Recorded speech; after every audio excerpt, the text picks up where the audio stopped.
I'm Lauren Bennett, 35 years old, and I've spent most of my life being compared to my younger sister, Rachel. She was the one everyone noticed, loud, polished, always on display. I was the quiet one, the one with the notebooks and spreadsheets, the one who faded into the background while she soaked up every bit of praise. Our family dinners always ended the same way Rachel, with the spotlight me pretending I didn't mind. But the night she decided to show off her promotion, I happened to be holding a card in my purse that would change everything. Before I go any further, drop a comment and let me know where you're listening from, and tap that like button if you've ever had someone overlook everything you worked so hard to build. I grew up just outside of Minneapolis in a 2-story home with a sloped driveway and a maple tree out front. Rachel and I shared a room until high school. Her side was all trophies and glitter and magazine clippings. Mine was neat, lined with books about business, a corkboard of goals, and a filing bin for receipts from my little eBay side hustle. I liked order. I liked plans. Rachel liked being seen. Our parents used to joke that we were night and day. "Lauren, why don't you go out more like your sister," Mom would say, while helping Rachel get ready for a school dance. It never felt like judgment, just a comparison I could never quite win. While Rachel learned choreography and campaigned for homecoming court, I balanced checkbooks and shadowed a local accountant for extra credit. She wore glitter eyeliner and heels. I carried a calculator in my bag. When it came time for college, they used the savings for Rachel's tuition at a private university out east. I remember Dad sitting down with me at the kitchen table saying he was proud of me, but things were tight. Maybe community college first, then transfer. I nodded. I understood. I always understood. I enrolled at the state university, picked up a part-time job at the bursar's office, and didn't complain when my textbooks came secondhand. Rachel's college years became an album on Mom's Facebook page tailgates, sorority formals, beach trips in Florida. Meanwhile, I was logging hours at internships and making professor connections over coffee between classes. I graduated with honors and zero fanfare. There was a blurry photo on Mom's page. No caption. After school, Rachel got a marketing job in Manhattan. Dad's old golfing buddy helped with the connection.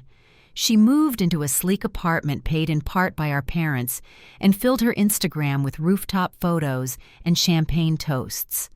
She'd call home to say things like, "Closed another big deal today," though she never said what the deal was. I stayed in Minneapolis sharing a 1-bedroom with a college friend and commuting by bus to a small financial firm downtown. It wasn't glamorous, but it was steady. I liked steady. Every holiday was the same. Rachel would breeze in with shopping bags, give everyone a gift wrapped in gold ribbon, and tell stories that made our dining room feel like a talk show set. She'd turn to me between bites of green bean casserole and say things like, "Still doing that number stuff, Lauren?" Or worse, she'd offer advice. "You should try marketing. It's more dynamic." The year she announced her engagement, I'd just been promoted to team lead at my firm. I was proud of that. But before I could say a word, she raised her ring finger and said, "Brad proposed in Napa." The whole room erupted. Mom sent her $5,000 for the engagement party before dessert was cleared. Aunt Karen turned to me and asked, "Any special someone in your life?" Rachel jumped in before I could answer.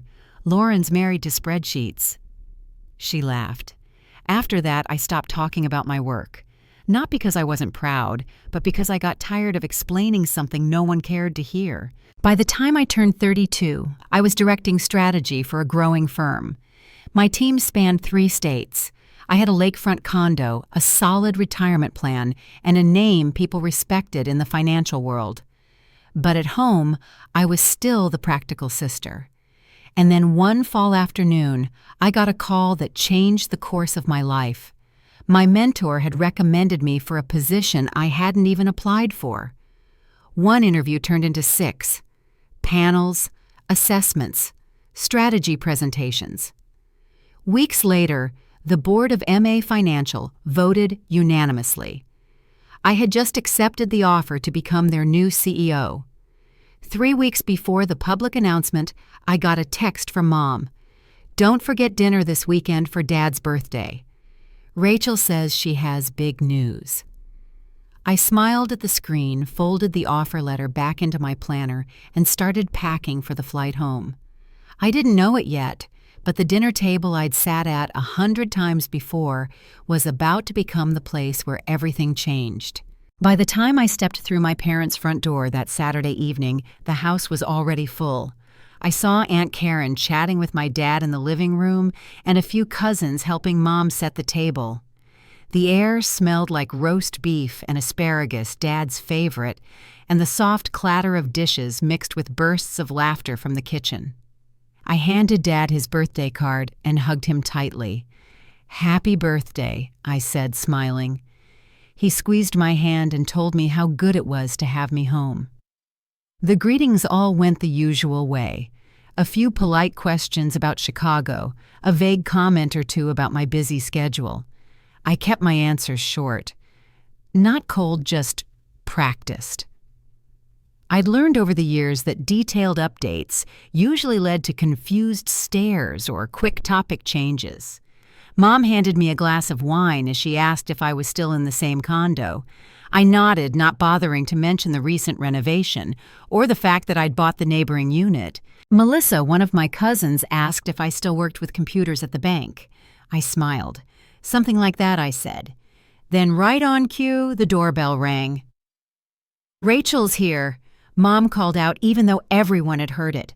She practically rushed to open the door. Rachel stepped inside like she was making an entrance at a gala. Red designer dress hair done perfectly makeup that looked professionally applied. She was trailed by Bradley carrying 2 large gift bags and an oversized box wrapped in shiny paper.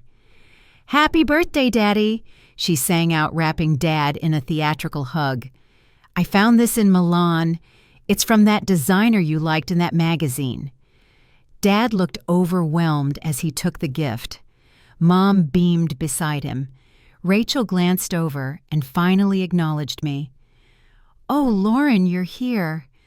She air-kissed both sides of my face without making contact. "That dress is so practical. You always know how to make simple things work." Before I could respond, she turned away and started handing out small gifts to other family members. As we moved toward the dining room, the seating arrangements naturally followed the usual pattern. Rachel in the center, surrounded by people leaning in to hear her latest stories. I ended up near Uncle Mark, who never quite caught everything being said, but smiled warmly all the same. Dinner was served, roast beef, Yorkshire pudding, the works. Rachel was checking her phone more than usual, glancing at the time like something was scheduled.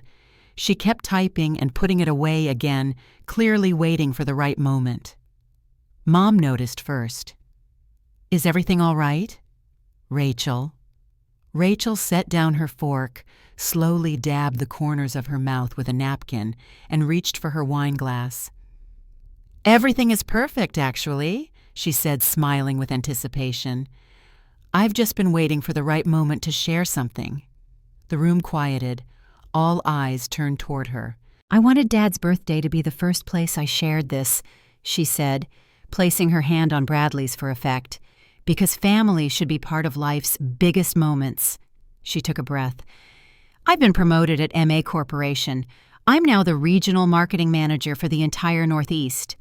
There were gasps, claps, exclamations of congratulations. "That's wonderful," Mom said, clapping her hands. Dad leaned forward. "What does that mean for you, sweetie?" Rachel launched into a full explanation. "I'll be overseeing all marketing operations from Maine to Pennsylvania," she said, though I knew the actual scope was just New York and Boston. "My team will be growing and I'll be managing a much larger budget. Leadership has really recognized my impact." I took a sip of wine and kept my face still.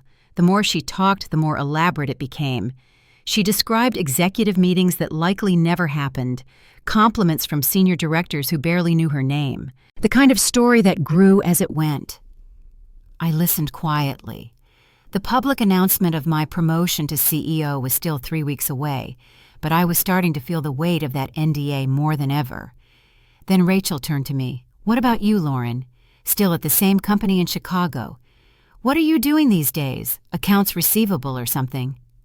The table fell into a hush. "I'm still with MA," I said. "Oh, that's right," she said, feigning surprise. "I forgot we work at the same company, though I'm based at headquarters, of course. New York wasn't headquarters. Chicago was. But I let it go."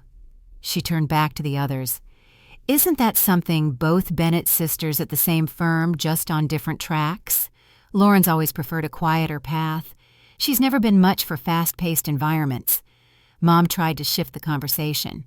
"The roast turned out well this year, don't you think?" But Rachel kept going. "You know, with my new role, I might actually be able to help you out, Lauren. If you ever want to move into marketing, even in an entry-level spot, I can put in a good word." Dad shifted uncomfortably. "Rachel," he said softly, "I'm sure Lauren is doing just fine." "But Dad," she replied, "don't you want both your daughters to succeed?" She turned back to me. "When was your last promotion?" 4 years ago. "It's been a while," I said. Rachel nodded as if that confirmed something she'd suspected. "That's what happens when you don't put yourself out there," she said. "Some of us just aren't meant for leadership roles." The room was still. Dad looked disappointed. Not in me, just in the whole moment. Then Rachel raised her glass. "To Dad on his birthday," she said. And then she added, "and to excellence. To those of us who know how to rise. Some of us shine because we work for it." She looked straight at me. "My sister's a nobody." The words hung in the air. Even Rachel seemed surprised by how far she'd gone. Mom set down her fork. Dad's expression didn't change, but I saw his hands tighten slightly on the table. I looked at Rachel. Then I reached into my purse. "Congratulations on your promotion," I said calmly. "That's a real step forward." She smiled, thinking that was the end of it. I slid a card across the table. "There's something you should know." She picked it up, still smiling, until she read it. Her expression changed. Confusion, disbelief. She read the card out loud. "Lauren Bennett, Chief Executive Officer, MA Corporation." The room froze. Mom covered her mouth. Dad straightened. "That's not possible," Rachel said. "You're making that up." "The official announcement goes out in 3 weeks," I said. "The board voted unanimously. I signed the contract last Thursday." Rachel looked around. "You've never mentioned how could you. I started at a firm that was acquired by Lincoln. Then MA acquired them. I've been COO for 2 years. "COO," Mom echoed. "Chief Operating Officer," Dad explained, his voice quiet but steady. "And now," CEO Uncle Mark added from the other end of the table. Rachel's face turned red. "You've been hiding this. You're just doing this to humiliate me." I pulled up the offer email on my phone and passed it to Dad. He read it slowly, then looked at me. "Lauren, I don't even have the words." Mom finally found hers. "You're going to lead the whole company." I nodded. "Starting next month." Rachel stood up so suddenly her chair scraped across the floor. "I need some air," she muttered and walked toward the porch. Bradley hesitated, then followed. We all sat there still. Then Dad started to laugh. A low, soft laugh that grew louder as he shook his head. "All these years," he said. "And we had no idea." Mom looked at me. "Why didn't you ever tell us?" I met her eyes. "Would you have believed me if I had?" She didn't answer. Then we heard the porch door slam. Rachel was back inside, quiet, tense, and heading upstairs. The sound of her heels faded down the hallway. A bedroom door clicked shut. Dad looked toward the stairs, then back at me. I pushed my chair back gently. "I'll talk to her." The others stayed silent as I climbed the staircase toward our old room, the one Rachel always claimed when she visited. My hand rested on the doorknob. I knocked. "Can I come in?" A long pause, then muffled, "It's unlocked." I turned the handle, and that's where I'll pick things up next, because the conversation waiting for me behind that door wasn't anything I could have prepared for.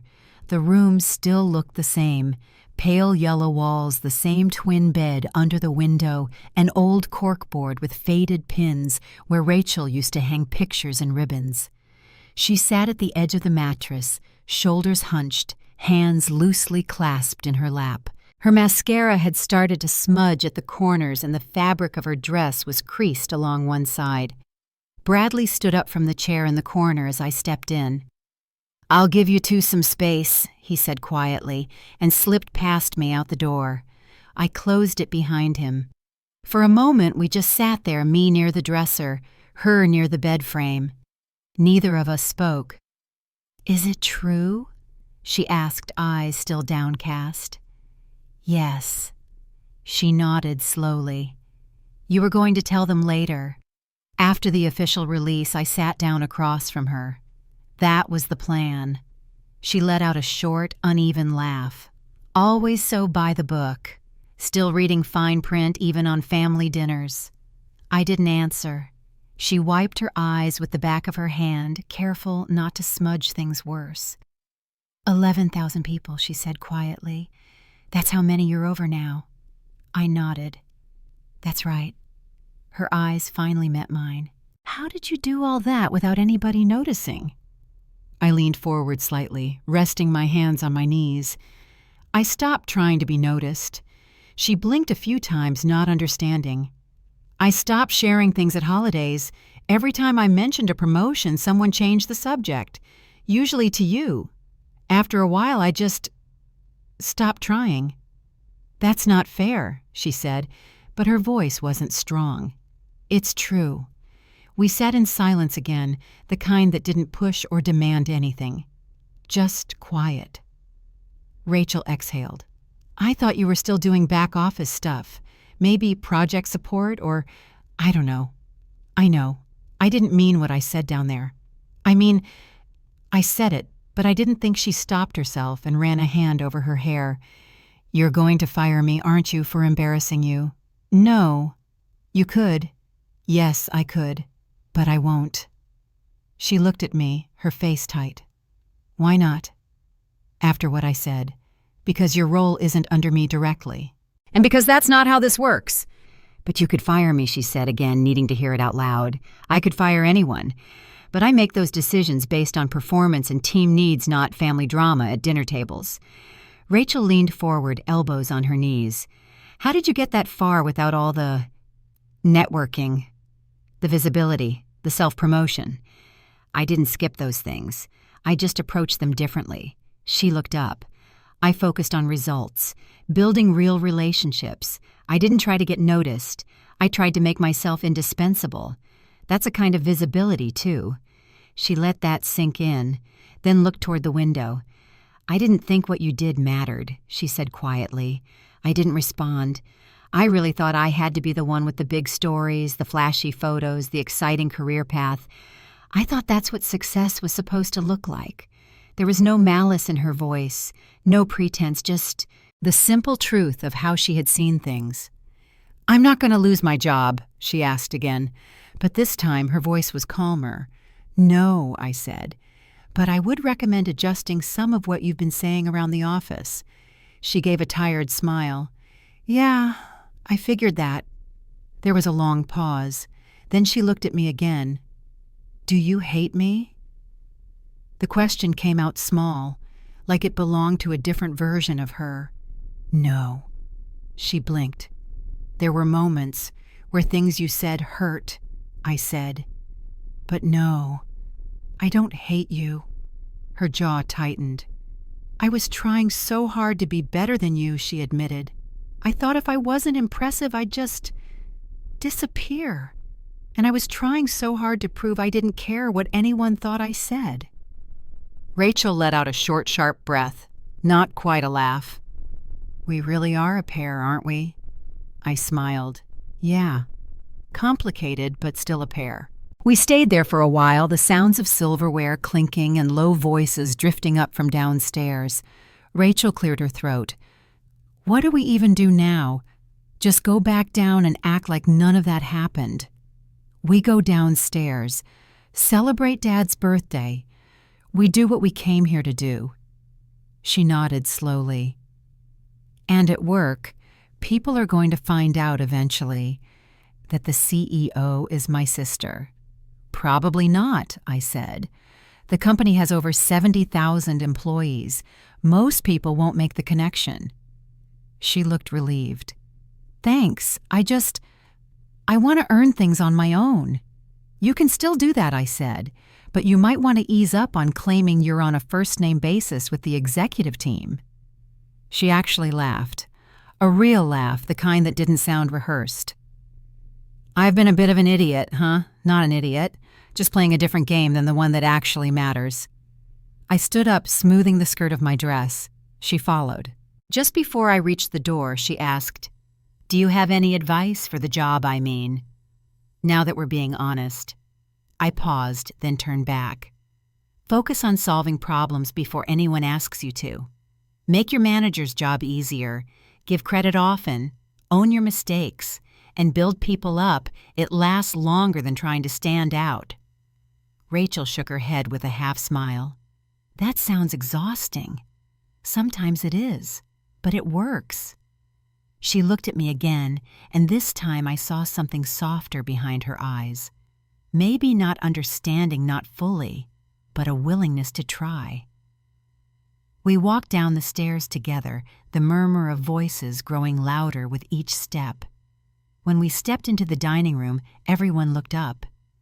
Rachel took a breath. I believe I owe everyone an apology, she said. Especially you, Dad. I didn't mean to take the focus away from your birthday.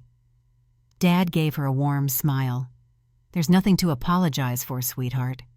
She turned to me. And congratulations, Lauren.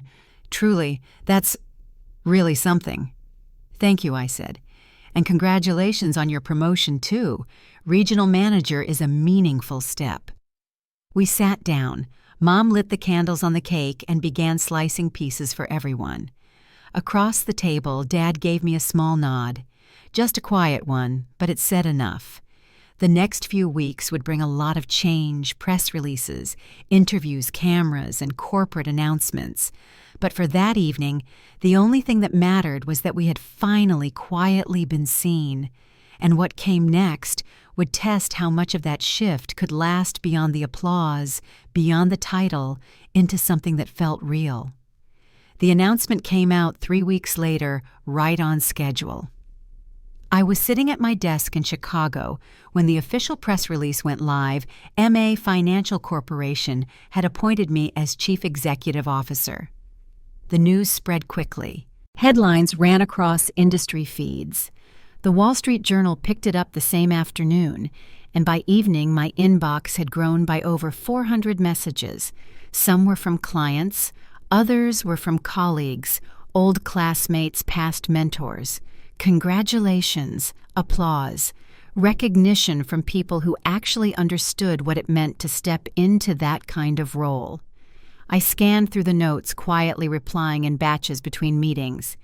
The stock price ticked upward, modest but noticeable.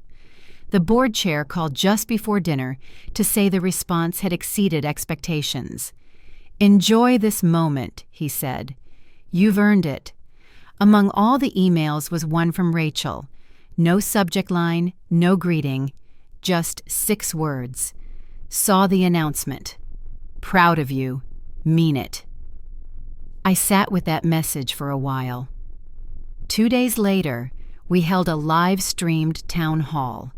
I stood on stage at the Chicago headquarters, speaking to more than 70,000 employees across all our offices.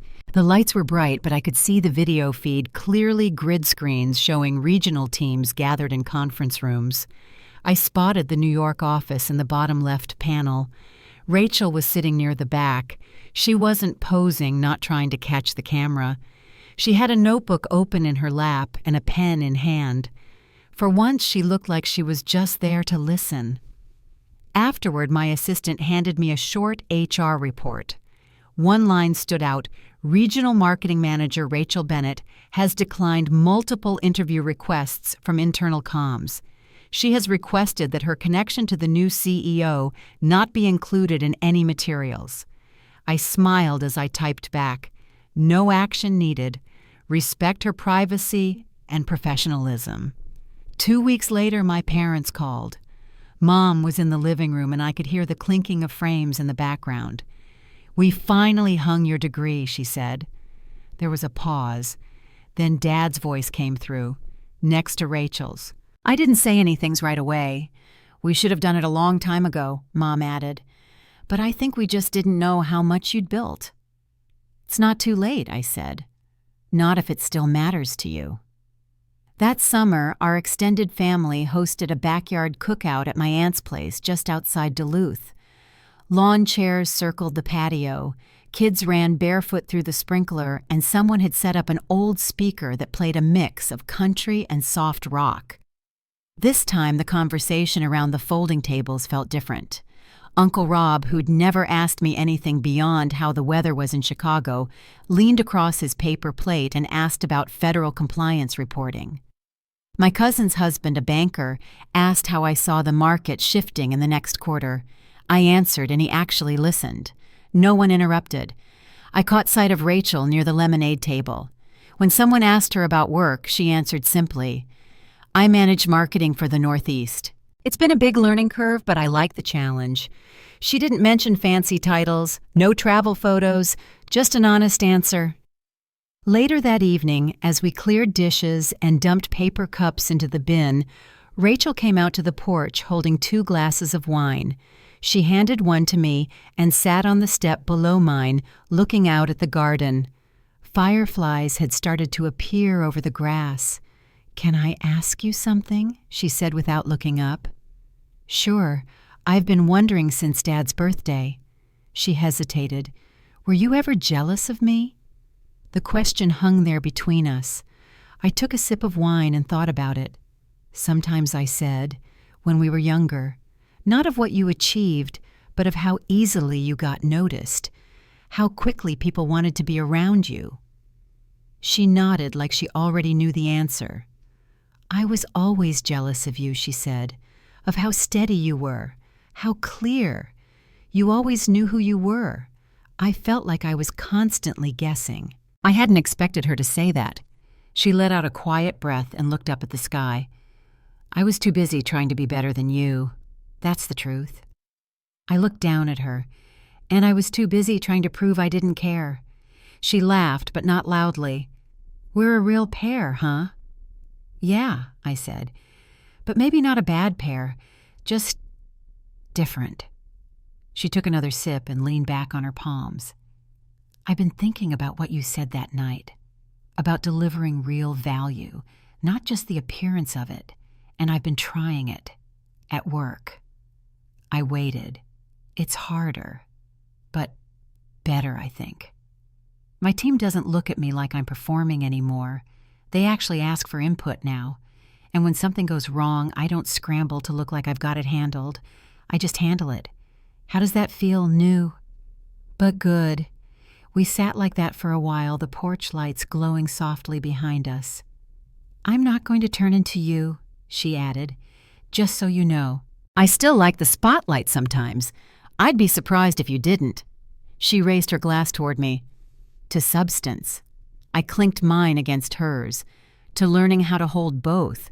And as the cicadas droned in the trees and the light faded over the fence line, I realized something had shifted in us. Not erased, not perfect, but different. What came next wouldn't be simple. But for the first time in a long time, it felt possible. And soon, both of us would be tested again, not by a title, not by rivalry, but by whether this new understanding could hold its ground when no one was watching. About a month after the cookout, I had a meeting in New York, my first time back at the Midtown office since the announcement. The executive team was doing a rotation through the regional locations, meeting face-to-face with department leads and mid-level managers. Nothing formal. Just small group sessions and one-on-ones, a chance to listen more than talk. I kept my schedule tight. 2 days in the city, back-to-back blocks, from 8:30 to 5. No press, no board, no public events, just staff. That first morning, I stepped into the 14th floor conference room where the marketing team had gathered. Coffee cups in hand, a few laptops open. Everyone looked alert but cautious, the way people usually do when someone from the C-suite drops in. Rachel was there, seated 2 rows back, tablet on her lap. She looked up and gave a brief nod. Not forced, not too familiar, just professional. I opened with updates from the senior strategy meetings, then invited the group to share what was working and what wasn't. One of the junior analysts asked about regional autonomy. Another asked about marketing tech tools and whether support would be expanding. Then Rachel raised her hand. From a field leadership perspective, she said, "We're seeing more responsiveness when we align with the national product teams. But there's still a delay on some cross-functional approvals. I've started flagging those with the account liaisons directly. Is there a better channel we should be using?" I nodded. That's the right call. If you can get early notice from client relations loop and ops support sooner. I'll have Carla follow up with you about the new intake model. It might save you a few steps. Rachel thanked me and went quiet again. No one in the room asked about our last name. No one asked if we were related. She hadn't brought it up, and neither did I. Later that afternoon, I joined a round table with mid-level leads. The session was casual, just 10 of us in a glass-walled meeting room with cold drinks and spiral-bound handouts. Rachel walked in last and took a seat near the window. Her comments throughout the session were focused. She spoke when she had something to add. She didn't name-drop or try to stand out. She didn't ride anyone else's point to make her own sound louder. When the session ended, I thanked everyone and stayed behind to answer a few lingering questions. As the room cleared, Rachel stood by the door for a moment, then stepped back in. "Quick question," she said. "I've been thinking about the internal pipeline. How do we make sure entry-level hires actually want to stay long enough to get promoted?" I glanced at the empty seats around us. "Are you asking for your team?" I said. "I am." She nodded. "We lost a junior last month. She said she didn't see a path upward." I paused for a moment, then motioned to the chair across from me. "Retention's not about perks," I said once she sat. "It's about giving people room to contribute meaningfully, even if they're just 6 months in." She nodded slowly. "I gave her basic assignments," Rachel admitted. "She asked for more, but I didn't want to overwhelm her. Sometimes you lose people by protecting them too much." Rachel looked down at her hands, then back at me. "I'm still figuring that part out." "That's normal." There was a pause. "You handled yourself well in the group," I said. "You led with content. You let your team speak. That matters." She looked up surprised. I wasn't sure if I should say anything, she said. I didn't want it to seem like I was showing off or using you. "You weren't." She gave a tight nod, then stood to leave. "Thanks for the time," she said. Before she walked out, I added, "Keep asking questions like that. That's where real leadership starts." That night back at the hotel, I ordered dinner in and reviewed my notes for the next day. I had 4 more sessions in the morning and then a client meeting before heading back to Chicago. Just before I turned in for the night, a message came through. It was from Rachel. No subject line again, just a few words. "Thanks for seeing me as a manager, not a sister. That helped more than you know." I didn't reply right away. Instead, I set my phone aside and looked out the window. Below, the lights of the city blurred against the glass headlights threading through the dark streets like little markers of motion. For years, our family gatherings had been the only place Rachel and I crossed paths. Now we shared a company, a structure, a system that didn't care about old labels or sibling baggage. It wasn't perfect. It wasn't personal either. It was something different, something steady. What I didn't realize then was that our next test wouldn't come at work or in a boardroom or at another dinner table. It would come in a way that asked both of us to step up not in our roles, but in who we were willing to become. The following week, I flew back to Chicago and went straight into quarterly planning sessions. Budgets, performance metrics, department roadmaps. It was the usual rotation, but something about it felt different. Not heavier, just more real. The visit to New York had settled something that used to sit just under the surface. I stopped by the comms floor late Thursday afternoon, and my assistant handed me a printed note someone had left outside my office. Not an email, a handwritten note. "You told me to focus on impact. I've been trying. It's not flashy, but I think it's working. RB." I folded the note and slid it into the back of my planner. I didn't need a response for it. The shift had already started. 2 weeks later, we hosted our Senior Leadership Summit at the Minneapolis campus, 3 days of breakout sessions, vision planning, and early-stage discussion on system redesigns. By chance, Rachel had been selected by her division head to attend as part of the regional rotation. She flew in quietly, didn't ask for special accommodations, didn't even stay at the company-preferred hotel. She booked a room near the airport and commuted in each morning with a notepad and a reusable coffee cup. On the second day of the summit, we broke into working groups. I was observing one focused on internal communication strategy. The session lead posed a problem we hadn't yet solved: how to streamline multi-office campaign approvals across time zones. I watched Rachel listen as 3 people spoke over each other. She waited until the room quieted a bit, then raised her hand. "What if we adjust our intake windows by 48 hours, she said. "Give each region a lead role in sequence east to central to Pacific, so no one's blocked waiting for a full overlap." It was quiet for a second. Then one of the senior directors said, "That actually could work." Rachel shrugged.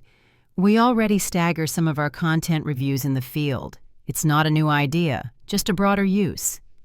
The session lead jotted a note and nodded toward her. "We'll test that in the Q4 pilot." That afternoon, I was walking the corridor outside the main conference room when our CFO caught up to me. "Hey," he said. "That idea in comm strategy, was that your sister?" "It was. She's got a good read on operational flow. Surprising." I didn't answer right away. "She's growing into it," I said. The final day of the summit ended with a standing lunch. Nothing fancy, just boxed meals and a wrap-up on stage. I stood near the back and spoke briefly about the roadmap ahead, thanked the staff for their ideas, and reminded them that every voice in the room had value regardless of title. As the crowd thinned out, I spotted Rachel near the exit. She caught my eye, hesitated for a second, then walked over. That closing line about every voice was that for me, I shook my head. No, that was for everyone. She exhaled, then reached into her tote and pulled out a printed document. "I'm working on something," she said. "Not a pitch, just a draft. I don't know if it's anything yet." I took it. 3 pages, titled Field to Headquarters Communication Flow Early Stage Concepts.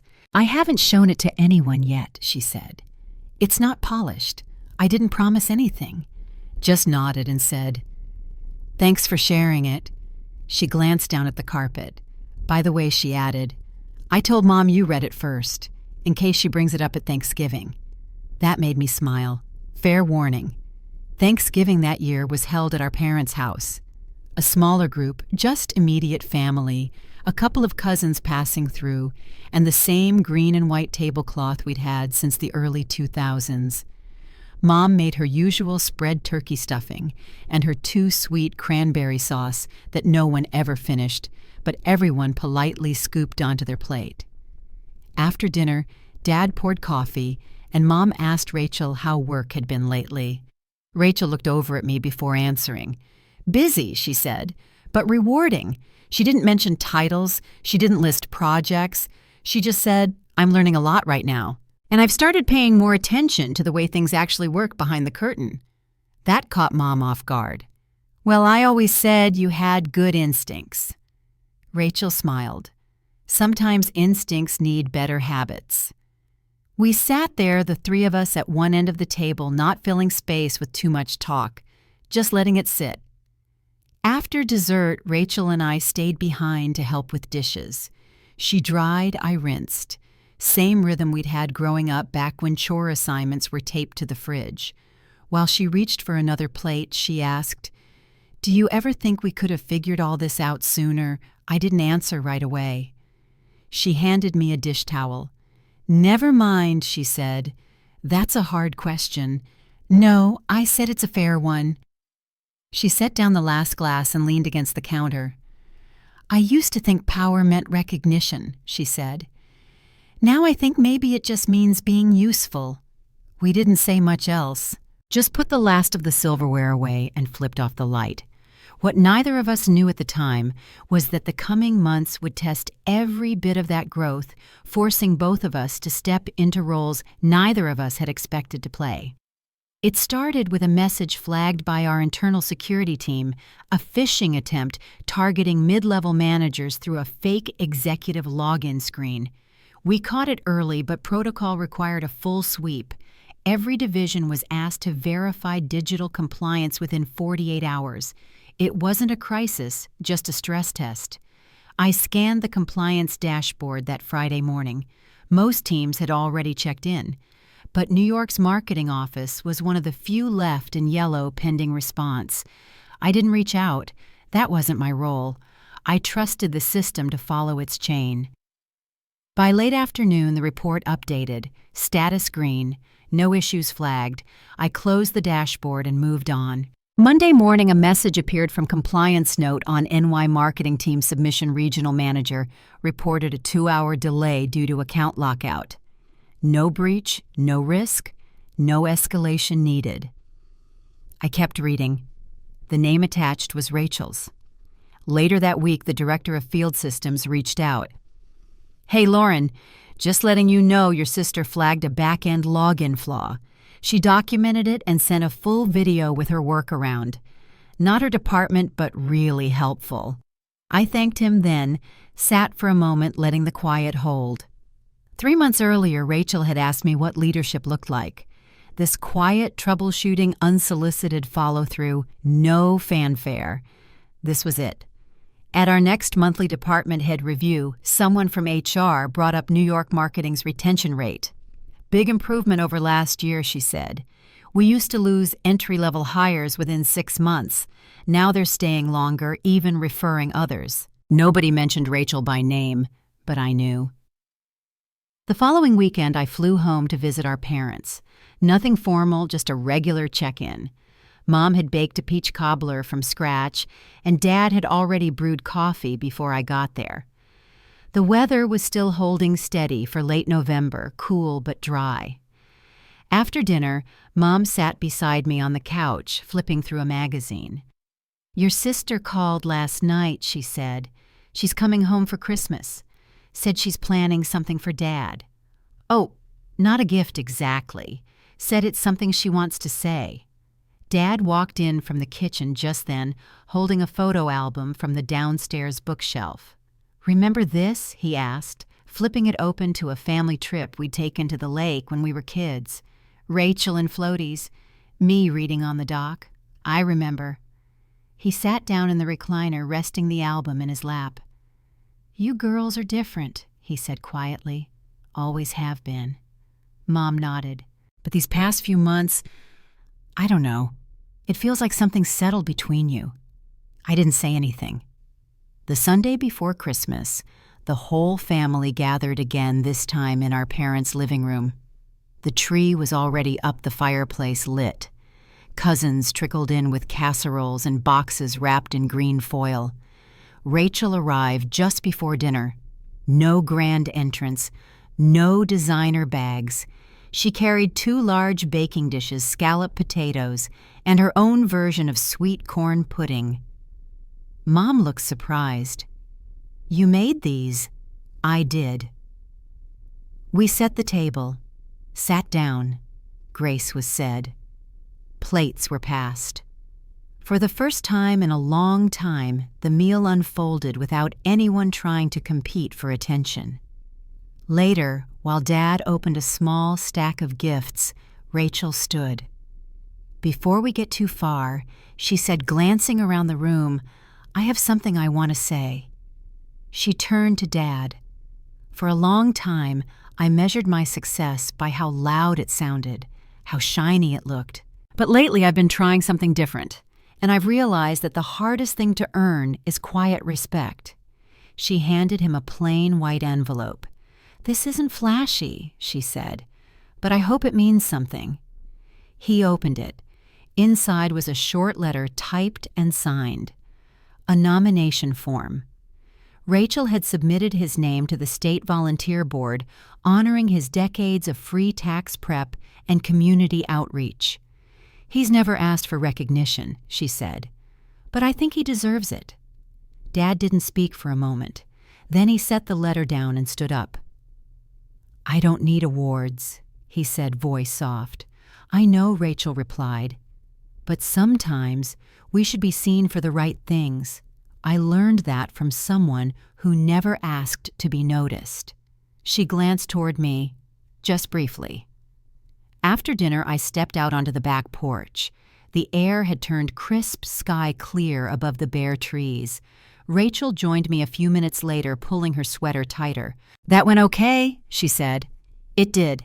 She rocked slightly on her heels. "I'm not sure I would have done that a year ago." "You wouldn't have." She smiled, then pulled something from her pocket. A folded note. "I was going to leave this on your windshield, but I figured that was dramatic."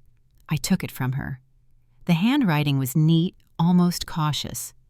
"Thank you for not holding it against me, for leading even when I wasn't watching, and for letting me find my own way without rubbing it in. I see it now. I see you." I folded the note and slid it into my coat pocket. Neither of us said anything else. The moment didn't need more words. There was one more step to take. One final piece that would bring all of it full circle, not in titles or gestures, but in something quieter, something lasting.